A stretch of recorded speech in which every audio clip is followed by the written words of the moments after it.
Krásný dobrý den, já vás vítám po delším čase. Ano, moc jsme tady tomu cvičení nebo tance nedali.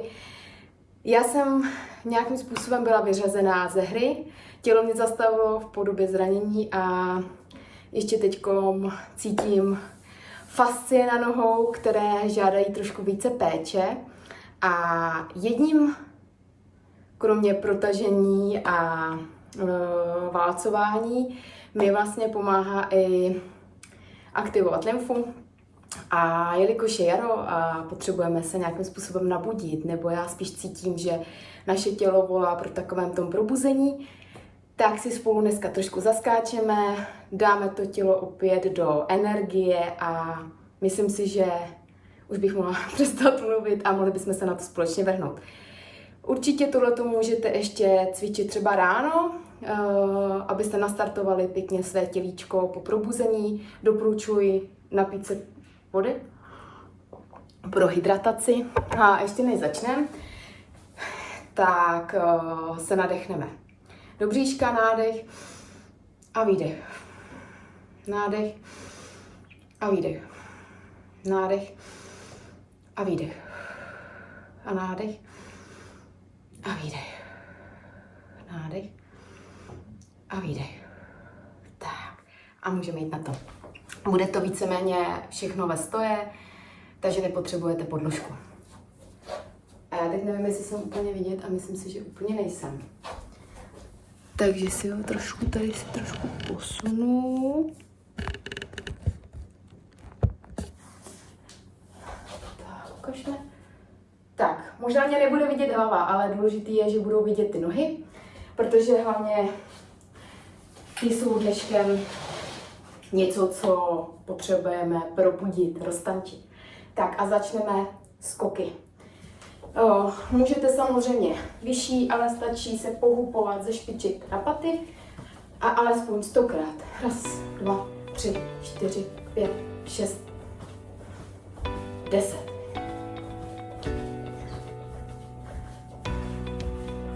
20.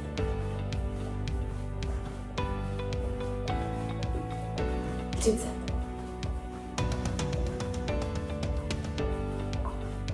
40.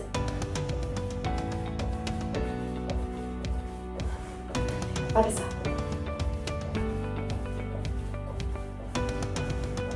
60.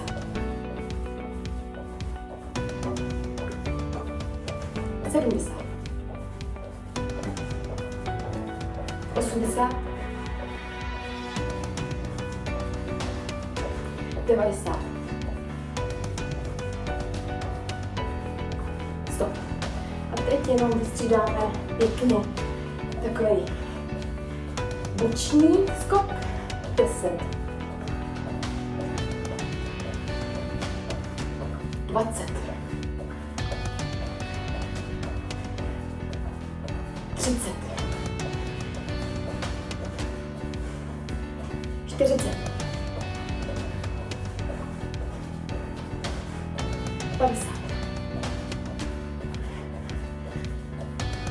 60. 70. 80. 90.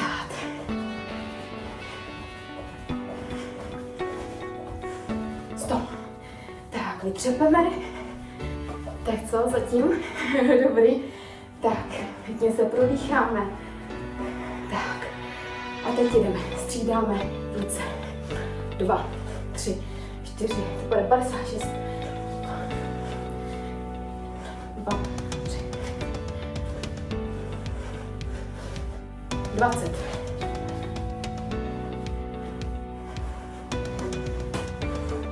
30.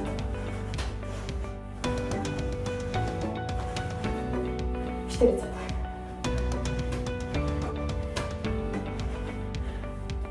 50.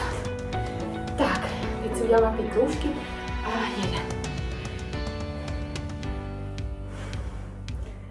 Opravdu tohle je na probuzení těla, aktivace lymfy.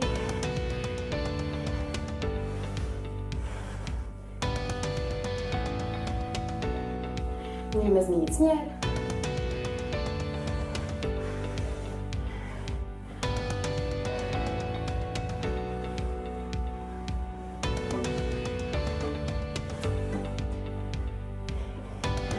Výborně. Tak. Teď rozvolníme nožky.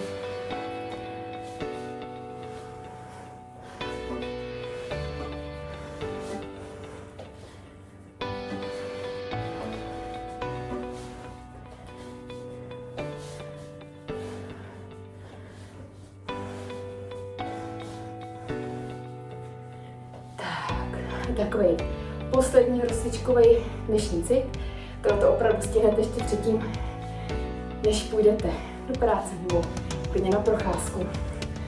Tak a zvedáme na špičky, na paty, na špičky a zároveň ruce nahoru se špičkami.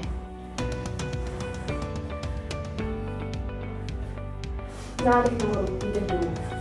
Klidně můžete mít dech jenom nosem.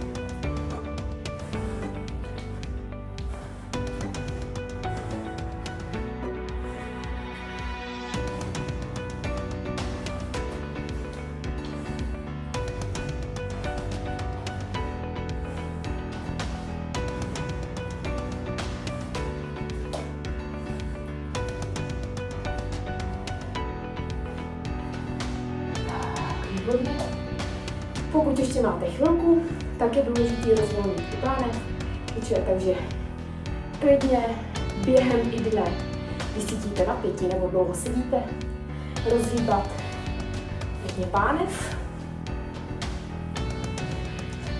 několik koleček na jednu stranu a několik na druhou.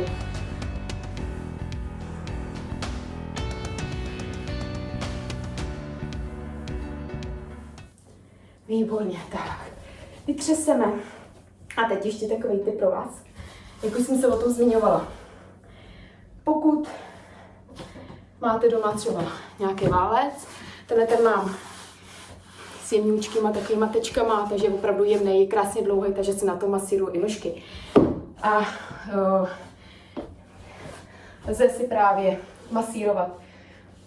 Já vždycky jedu od třísel, od třísel, pak postupně přicházím na strany nohou, zadeček, jíždě, přední, zadní a pak od lítek až ke kotníčkům. Co je důležitý, v místě, kde cítíte napětí, tak chvilku se trvat, několik sekund, prodýchat a opatrně netlačit na sílu, protože pokud třeba máte zatuhlé fascie nebo máte horší prokrvení, může to pro vás být bolestivé. Nemusí vám to být úplně příjemné, takže pozvolna začít. Je to super na regeneraci. Já teď to používám právě třeba takhle potom na tom skákání, nebo pokud si dávám červené světlo, tak když jsou krásně prohřáté ty nožky, tak si to projedu. Je to super na uvolnění. Je to jako když chodíte na masáž, ale trošku jinak. A ještě taková moje menší rada. Teďko je jaro, takže všude rostou divoký bylinky. Klidně vyzkoušejte kopřivy, ať už přidávat do jídla, do smutíček, nebo pít čaje. Výborně vám to propláchne ledviny a krev. A já si myslím, že to by dneska mohlo stačit, protože sama jsem ještě rozdýchávám se ještě stále. Budu ráda, když mi třeba napíšete, co na této video říkáte, nebo jestli ho cvičíte. A budu se těšit zase příště. Tak se mějte hezky. Ahoj!